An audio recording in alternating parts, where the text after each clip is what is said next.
Now, your forecast first, sponsored by Natex Heating, Cooling, and Plumbing.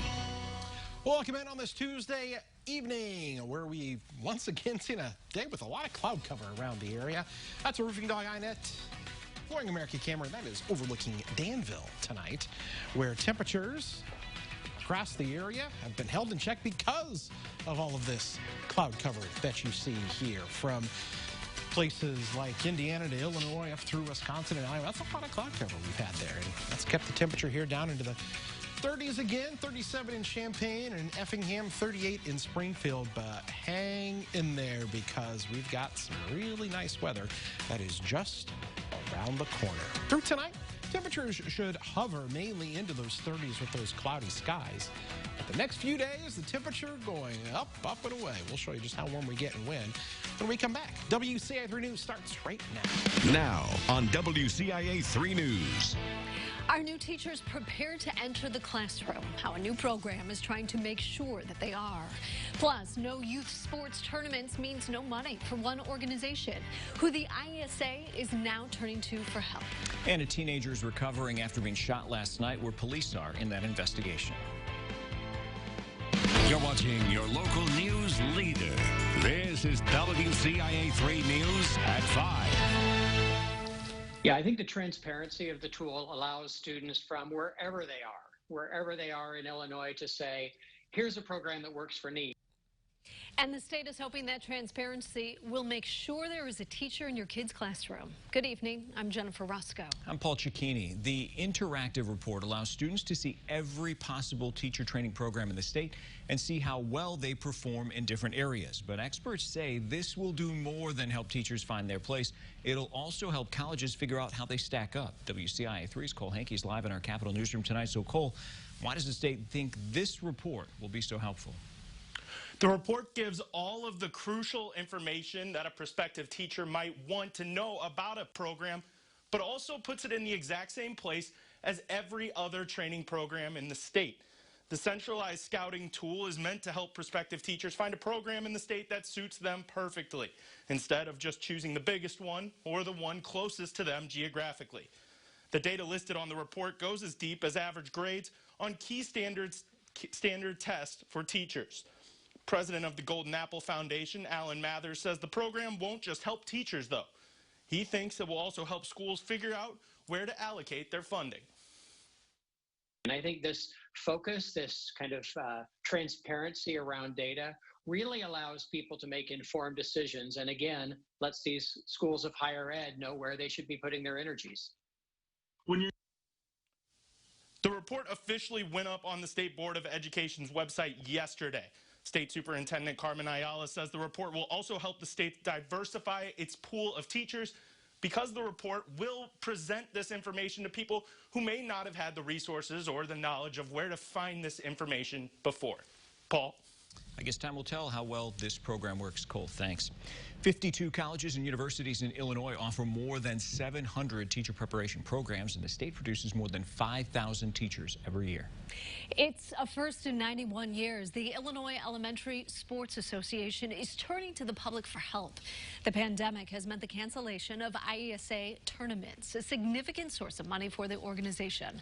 The loss totals more than $400,000. A staff of 8 has dropped to 6 after layoffs.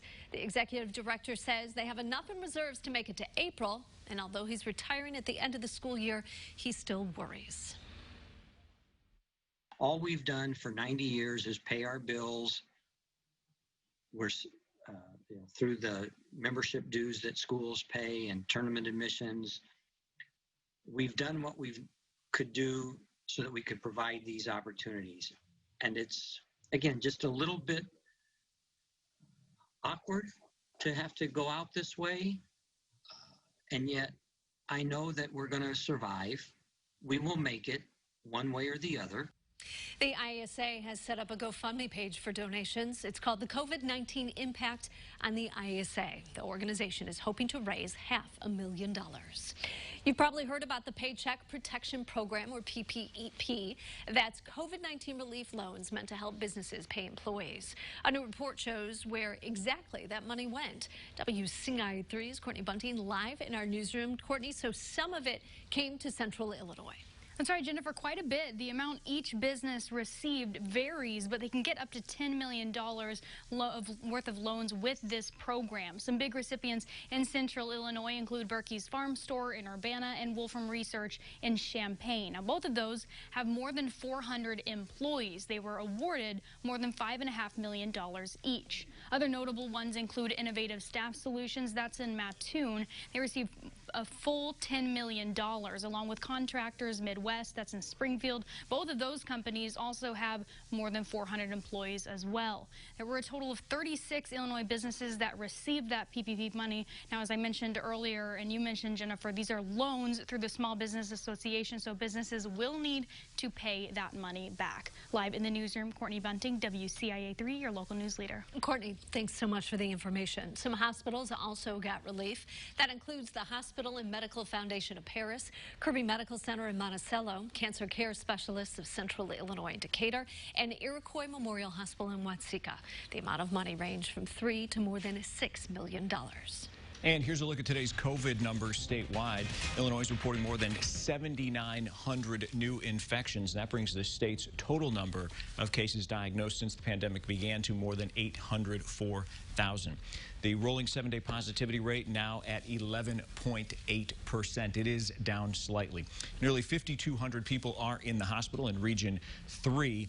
86% of the area's ICU beds are now being used. That is up from yesterday. In Region 6, it's 70%. 145 more people have died. That includes 18 from Central Illinois. The state has lost nearly 13,500 people to COVID-19. A nursing home in Springfield is dealing with a COVID outbreak. Right now, the state is reporting 8 cases and 2 deaths at Heritage Health. The state sent extra tests to the home, and the facility is testing all residents and employees weekly. They're also testing residents and staff if they start to show symptoms or if they came into contact with somebody who tests positive. Springfield police are looking for leads after a 16-year-old was shot last night. It happened near Butler Street and Bradley Court. The teenager was taken to the hospital, but police say he's expected to make a full recovery. He was shot walking to a nearby store. Neighbors told us they heard a car speed off after they heard several gunshots. Anyone with information is asked to call police or Crime Stoppers. New tonight, a man who was the water superintendent for 2 towns was arrested over the weekend. He's accused of hitting a woman with his car. The woman was walking near Wood and 12th Streets. Gibson City Police say Paul Thiesfield got out of the car after hitting her, got back in, and drove away. They found him at his home in Roberts. The Fort County State's Attorney is charging him with attempted aggravated criminal sexual assault and attempted aggravated kidnapping. We tried to find out more about those charges, but he didn't get back to us. The Roberts Village Board president says Thiesfield was let go from his position yesterday, and the Elliott Village Board president says they're voting on his termination tonight. Here's a follow-up tonight. Police continue to investigate a well-known youth pastor and assistant football coach in Taylorville, charged with felony counts of grooming minors for sex. Detectives seized Zachary Kroll's computers and other electronic devices from his home and his offices at the Taylorville Christian Church yesterday. Police tell us the evidence they've reviewed shows Crowell was trying to arrange meetings with 13-year-old boys for sex. The Christian County Sheriff says they believe more victims may be out there.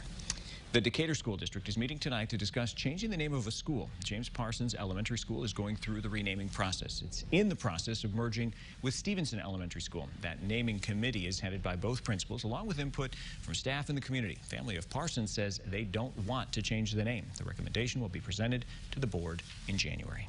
The Polar Plunge is on its way back to Illinois. How you can support Special Olympics athletes from your own home. Plus, fewer people are getting screened for cancer during this crisis. How the state's attorney general is working to change it.